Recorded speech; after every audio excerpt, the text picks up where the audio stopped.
Les salles de cinéma américaines diffuseront-elles encore les longs métrages tournés à l'étranger?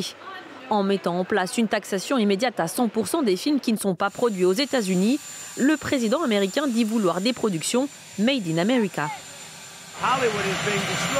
Hollywood est en train d'être détruit. Ce n'est pas que la faute des autres nations, mais ces pays, beaucoup d'entre eux, ont volé notre industrie cinématographique. Et je dis que s'ils ne sont pas prêts à tourner un film aux États-Unis, nous devrions imposer des droits de douane sur les films qui entrent dans notre pays. Et ce n'est pas tout. Les gouvernements leur donnent de l'argent, ils les soutiennent financièrement. C'est donc une sorte de menace pour notre pays. Il faut dire que les tournages à Los Angeles, devenus trop chers, ont baissé de 22% en un an. 18 000 emplois auraient été supprimés à Hollywood les 3 dernières années.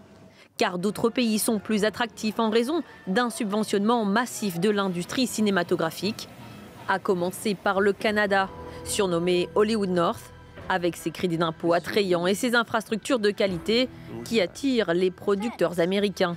De nombreux films et séries sont tournés comme la très populaire The Last of Us, supposée avoir lieu aux États-Unis. Lieu de tournage également très prisé, l'Irlande et la Nouvelle-Zélande s'inquiètent des conséquences d'une telle taxation, tout comme l'Australie qui a promis de riposter. Personne ne doit douter que nous défendrons sans réserve les droits de l'industrie cinématographique australienne. La décision de Donald Trump vise également la Chine, deuxième marché du cinéma au monde.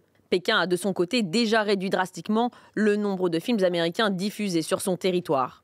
Enfin, l'exception culturelle européenne fait aussi horreur à Donald Trump.